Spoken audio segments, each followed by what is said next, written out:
Para entender los desafíos de transformación de nuestra sociedad y de nuestras empresas desde una mirada evolutivo-cultural, conectamos cada lunes y miércoles a las 9 de la mañana en Frecuencia Memética, con Pablo Reyes.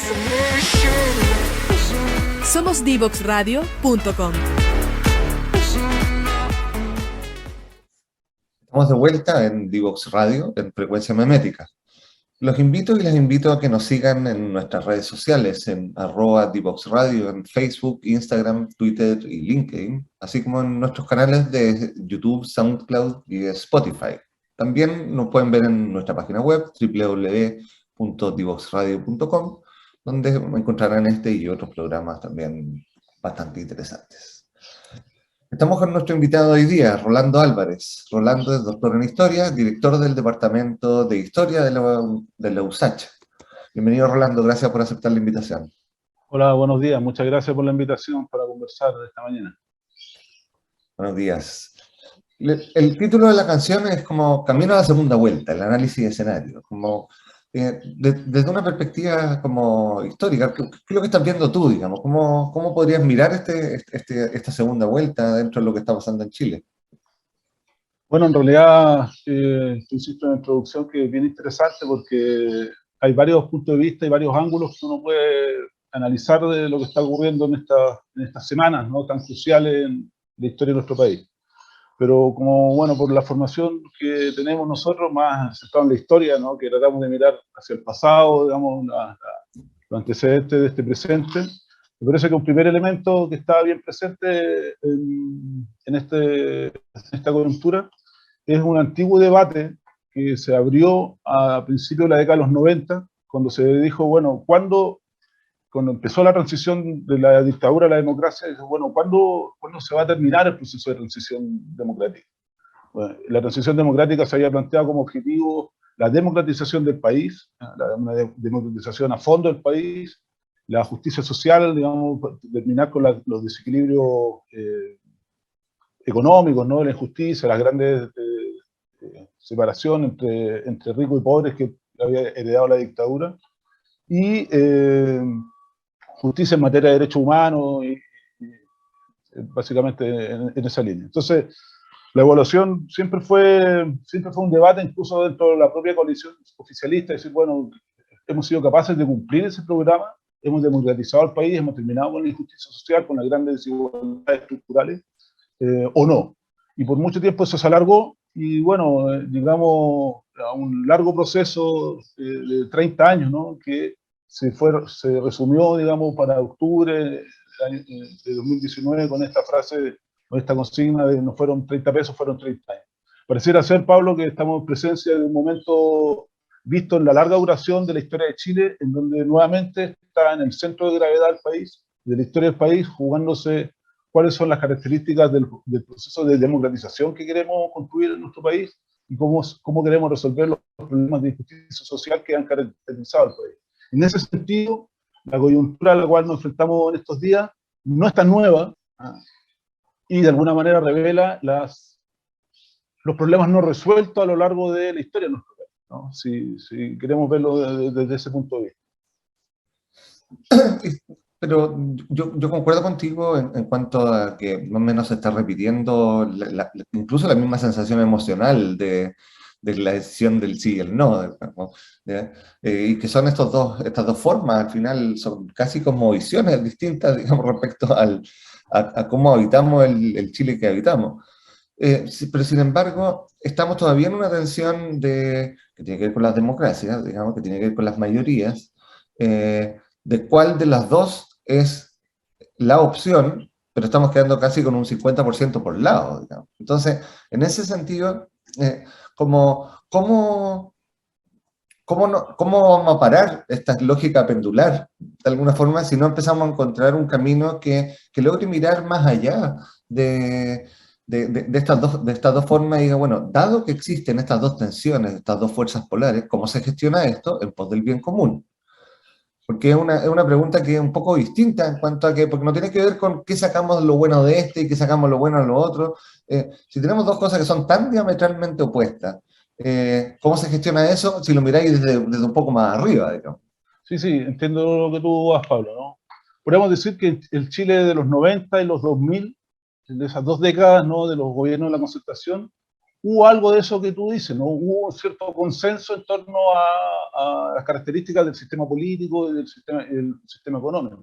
Y fue un consenso en donde la derecha política, más el gran empresariado y la coalición de centro-izquierda, concordaron en lo que nosotros conocimos en su momento como la política de los acuerdos, y que se basaba en la lógica de una perspectiva que, como lo han denominado algunos colegas, con una perspectiva gradualista de hacer las cosas, ¿no? Y ese gradualismo se cristalizó en torno a la idea de llegar a acuerdos y de una especie de cogobierno, en torno donde había un consenso en torno al modelo económico y a la manera de resolver los problemas de la sociedad. Pero ese modelo, que tenía características bien particulares, ¿no? Como una política hecha desde el Parlamento, una política hecha desde la élite, hecha desde las mesas tecnocráticas, hecha desde lo que se ha denominado como los tecnopolis, ¿no?, más que la participación ciudadana. Ese modelo de acuerdo, de cómo gobernar, digamos, de manera consensuada, es la que comienza a entrar en crisis a partir de la década, no sé, hay varios gente que le ha puesto algunos hitos. La Revolución Pingüina en 2006, las movilizaciones de los trabajadores del cobre en 2007 y el 2008, la gran movilización de los estudiantes en 2011, con todo lo que lo ha acompañado. Entonces, han habido momentos de acuerdo, ¿no?, en esto, desde el retorno a la democracia en adelante, ¿no?, un gran consenso dentro del sistema político, pero son esos mismos actores, si tú te fijas en los resultados de las últimas elecciones presidenciales, fueron esos mismos actores los que quedaron fuera de la segunda vuelta presidencial. Sichel, que representaba a la derecha, a RN y la UDI, y Diana Proboste, que representaba a la antigua concertación. Entonces, pareciera ser, Pablo, que hay un reclamo de la población en nuestro país que se agotó de ese esquema donde la política la hacían estas élites, ¿no?, estos grupos tecnocráticos separados de la sociedad civil. Entonces pareciera ser, y eso ha sido un cliché que se ha planteado bastante en estas semanas, ¿no?, y en este último tiempo, o sea, la necesidad de un nuevo pacto social, ¿no?, un nuevo acuerdo, y pareciera ser que está difícil lograrlo, pero uno de los elementos que va a tener que tener ese pacto social es contar con la participación de la sociedad civil. Pareciera ser que ese modelo más tecnocrático, excluyente de la participación de las organizaciones sociales, es una de las razones, uno de los tantos factores que explican un cierto agotamiento de esa forma de hacer política que caracterizó al Chile de los 90 y los 2000. Claro, yo veo como nosotros, junto con un colega, escribimos un par de libros sobre la transición evolutiva de Chile, desde la mirada de la evolución cultural. Y claro, vemos, es bastante claro ese consenso que había en cierta estabilidad política, sobre todo en el tema económico, o sea, el superávit fiscal, digamos, había el poder de los ministros de Hacienda, digamos, tenía harto del acuerdo, concertación y alianza en ese momento puesto ahí.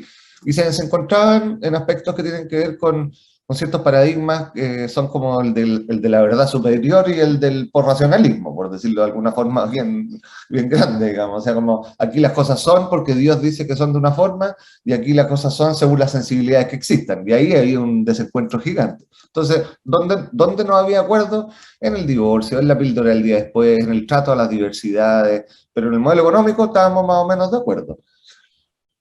Pero un poco a lo que yo voy es como si salimos de esa lógica, y definitivamente yo estoy de acuerdo que hubo un mundo invisibilizado en esta toma de decisiones que con la promesa neoliberal de que ráscate solo con tus uñas, con eso te vaya a salvar, y la gente un poco se la compró porque estaba, se supone, el emprendedor como casi como un arquetipo social.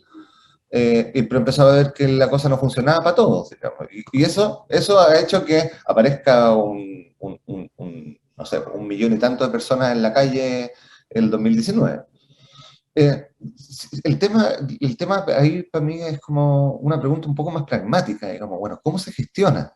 ¿Ya? Porque yo no creo que tengamos que volver a una lógica de concertación y alianza, pese a que los dos candidatos están haciéndole guiño al mundo al medio porque ya se dieron cuenta que en este contexto parlamentario, no, los programas que traían ya son bastante inviables con el nuevo proceso parlamentario, con la nueva configuración, perdón, que van a necesitar de las otras fuerzas, y empezamos de nuevo, porque en democracia al final termina sucediendo así, a buscar ciertos acuerdos programáticos. El tema es cómo salimos de esa lógica, o sea, cómo históricamente, de alguna forma, cuáles son las hebras de configuración de la nueva historia de Chile. Porque si lo ponemos en la participación, que yo creo que es absolutamente necesaria, y la Constitución va a dar ciertas pistas de cómo entrar eso en la nueva Constitución, pero tenemos al otro lado gente que cree que las cosas hay que solucionarlas a través del orden, autoritariamente, de arriba para abajo. Vamos a seguir con ese conflicto. Entonces, ahí es donde digo... Sí, está en un momento, valga la redundancia, un momento constituyente, ¿no? O sea, Sí. Parte del análisis de lo que está pasando en la coyuntura política de la presidencial tiene un episodio y tiene un capítulo muy importante en lo que está ocurriendo en la Convención Constitucional, ¿no? Porque efectivamente allí es donde se van a configurar medidas que podrían ser muy distintas, que podrían cambiar mucho la forma de hacer política o el sistema político chileno. Por ejemplo, si se llegara a aprobar la eliminación del Senado y tuviéramos una Cámara unicameral, por ejemplo, eso habría significado la destitución del presidente Piñera en la anterior acusación constitucional. O sea, ahí está la sintonía fina de lo que está ocurriendo en nuestro país, de lo que puede ocurrir en nuestro país a futuro, porque se está reconstruyendo, rehaciendo las características del sistema político. Entonces, pareciera ser que eso va a ser una señal pareciera ser que va a ser disminuir el poder político del presidente de la República, ¿no? Avanzar, pareciera ser que hay un consenso en torno a un sistema político no tan marcadamente presidencialista como el que tenemos ahora, y el tener que llegar a algunos consensos básicos. En realidad, de alguna manera, lo que ocurrió en la elección de noviembre pasado fue una elección muy polarizada, pero que también dejó lo suficientemente cantidad de votos repartidos como que lo que le pidió el país al sistema político fue la necesidad de poder llegar a algún tipo de acuerdo, ¿no? Porque si bien hay polarización, los mismos resultados electorales movieron hacia el centro, han movido hacia el centro a los dos candidatos que están en carrera. Entonces, la manera de resolver este conflicto creo que no hay otra que más democracia, más participación y más capacidad de cierta sintonía entre los actores políticos. La verdad que creo que más allá de cualquier otro sistema político que se haya implementado en los últimos años, en las últimas décadas o en el último siglo en Chile, el sistema democrático va a ser el que va a tener que de alguna manera buscar estos acuerdos. No hay una receta, Pablo. Hay gente, los ultra especialistas, las personas que se han dedicado a investigar estos asuntos, todos coinciden en que es un escenario muy volátil el que vive nuestro país, pero que la manera de salir adelante de esta va a ser con más democracia y más participación. No la veo otra. Y incluso los candidatos más conservadores, como escuchaba hoy día en la mañana la entrevista que dio Kass ayer en un programa con Parisi, el mismo candidato que se había manifestado como de ultraconservador ha tenido que ir reconociendo los elementos de los cambios culturales y políticos que se han dado en el país. Entonces, pareciera ser que la elección tiende a moderar un poco los polos, y eso hace que podemos estar relativamente optimistas de cómo se va a resolver los problemas de nuestro país. Pero va a ser un escenario bastante distinto. O sea, yo lo que veo de alguna forma es que necesariamente el gobierno que viene va a ser un gobierno de transición. Porque sí va a haber, esta va a ser a lo mejor va a ser más corta, digamos, va a durar 30 años, pero va a ser una transición de un modelo a otro. O sea, hasta que salga idealmente la aprobación de la nueva Constitución, vamos a estar en un escenario en el que no da para grandes reformas radicales, sino que más bien avanzar en los programas, pero con una cierta estabilidad que permita cuidar la convención para poder llegar a un nuevo acuerdo. Y en ese nuevo acuerdo van a empezar a pasar nuevas cosas. O sea, definitivamente como probablemente no vuelva a suceder si salimos de la lógica tan presidencialista de que tengamos presidentes con el 10% de aprobación sin que los saquen, digamos, y que es sano que si no tiene gobierno constituido tenga que salir, digamos, del lado que sea, o sea, no, y que se armen los acuerdos y las coaliciones necesarias para que eso pueda suceder. Pero parte central va a tener que ver, y yo creo que hubo una señal muy clara para el 2019, cuando los alcaldes toman estos plebiscitos no vinculantes, digamos, como y toman un poco la posta de esta voz ciudadana, de, bueno, preguntémosle a la gente, digamos, como, ¿quieren esto? No, al final fueron un poco para la galería y todo, pero fue una señal política, yo creo, clara de hay que bajar a las bases, hay que bajar a conversar con las personas, el poder local tiene que tomar una nueva lógica, digamos. Pues no por nada gana Parisi en el norte, o sea, si tú miráis la distribución geográfica de la votación, también tiene una cierta lógica. Entonces, bueno, son los territorios probablemente los que tengan que tener mayor voz sobre su futuro, sobre sus decisiones. Y ahí, como, ¿cuáles son de alguna forma los riesgos que tú ves de avanzar hacia ese lugar, hacia esa forma? Porque como todo tiene beneficio y riesgo. Sí, claro, pero mira, la verdad que acordándose de ese episodio de el 2018, cuando fue el estallido del 2019, y el llamado a los alcaldes, acuérdate tú que ese llamado a los alcaldes iba a haber un plebiscito, que habían llamado muchos alcaldes de ese tiempo del oficialismo y de la oposición, y muchos análisis han coincidido y alguna vez eso se ha oscurecido en la historia, que precipitó el acuerdo por la paz, ¿no? Sí, claro.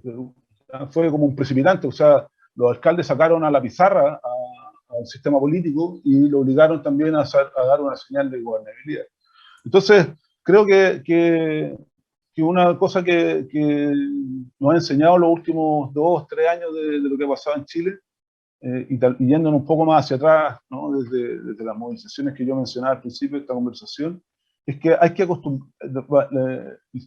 sistema político chileno tiene que acostumbrarse, o se tiene que estar acostumbrando a que algunas de las cosas que antiguamente estaban escritas en piedra, como por ejemplo que los problemas, los problemas como de las pensiones, o el problema de la reforma del sistema previsional, o de la constitución, etcétera, debía ser una solución de los técnicos, o debía ser un tema de los especialistas con doctorado en el extranjero. Ahora deben contemplar las voces de los pueblos, de los actores, de las comunidades, del pueblo originario, de las disidencias sexuales. Creo que hay que acostumbrarse a que hay un cambio, ¿no? En la cultura política chilena, o está ocurriendo un cambio en la cultura política chilena que exige la participación de los actores sociales. Y yo, más que verle riesgo en eso, veo oportunidades para que el sistema político logre relegitimarse ante la ciudadanía. No hay que olvidarse, Pablo, que en la última elección votó el 47% de la población. ¿Ah? Sí. En un esquema, en una elección ultra polarizada, vota el 47% de la población. O sea, qué lejos estamos del casi 90% de personas que votaron en el plebiscito de 1988, decían no, casi el 90%. En una elección que, claro, que fue muy polarizada, y ahora votaron el 47%. Entonces todavía tenemos más de la mitad del padrón electoral de los chilenos que ve con desdén y ve con poca esperanza, o no cree, o no sé, o no tiene una perspectiva, no ve la salida ahí en estos representantes del sistema político. Entonces, creo que ahí hay un dato importante de las formas que van a cambiar la política chilena. Ya no más formas solamente técnicas de solución de los problemas, sino que integrando la voz. Pero definitivamente, como vamos a tener que avanzar hacia una estructura que tenga que ver con esta integración, precisamente como dices tú, o sea, no es que sea sin los técnicos, pero no es solo con los técnicos, porque lo que sucede habitualmente es que alguien diseña en la oficina, pero después cuando se va a ejecutar resulta que la cosa no funciona como el que la pensó brillantemente en sus contextos, en sus escenarios, no da. Y Pablo, disculpa, y ahí hay una cosa que, a propósito de lo que tú dices, ¿no? Porque estas propuestas técnicas, que tenemos una historia, viejo, larguísima, de comisiones técnicas que se han creado de todo tipo, especialmente los años de los gobiernos de la concertación fueron numerosas. Recordemos la comisión que reformó la LOCE, la comisión que hizo una propuesta de las reformas previsionales, la que hizo una comisión que hizo una propuesta de reformas laborales. En fin, numerosísimas comisiones que contemplaban, fíjate tú, contemplaban mecanismos de participación, ¿ya? Se invitaban a los actores sociales a escucharlos, los invitamos, vengan a hablar con nosotros. Entonces hablaban, se hacían reuniones de alguna cantidad de horas X, se anotaban en un papel, luego se agarraban ese papelito y seguramente quedaban guardados juntando polvo por décadas, ¿no? O, por ejemplo, lo que fue la experiencia en el segundo gobierno de Bachelet de debate constitucional, que se hicieron cabildos autoconvocados, donde la gente se organizó, bastante gente participó, fueron, me parece, entre 250 y 300.000 personas que lograron participar. Pero ¿dónde quedó eso? Eso es lo que creo que la gente, la ciudadanía en Chile quiere que se modifique. No solamente ser escuchado, sino que su voz tenga vinculación y tenga injerencia práctica en lo que está produciendo los cambios. Entonces, esa lógica de participación que es muy típica de la participación bajo la lógica neoliberal, es decir, participa pero no es vinculante, opina pero opina sobre si tenemos que hacer una plaza, si tenemos que cambiar el poste de la luz, si tenemos que, no sé, más o menos seguridad, ponemos reja o no ponemos reja, pero no podemos opinar sobre, y no tenemos incidencia sobre los cambios estructurales de la sociedad, sobre cuestiones de fondo. Eso es lo que creo yo que ha colapsado en la política chilena. Es repensar que la participación, la gente quiere que sea vinculante, quiere tener que su voz sirva. Por eso la gente no va a votar, porque es el voto y si las cosas siguen igual. Entonces, en la medida que los canales de participación realmente sean capaces de expresar los cambios y la voluntad, lo que quiere la gente, creo que ese es el desafío que tiene el sistema político. El cómo hacerlo, el cómo se hará, bueno, es parte de ver si tenemos un sistema político a la altura de ese desafío. Vamos a ir a una pausa musical y volvemos con nuestro invitado de hoy a seguir conversando sobre este escenario que estamos viviendo como chilenos en pos de la segunda vuelta. Vamos y volvemos. No te quedes fuera. Conversaciones de futuro para Latinoamérica. Cada martes y jueves a las 9 de la mañana en LATAM 2050 con Ángel Morales. Somos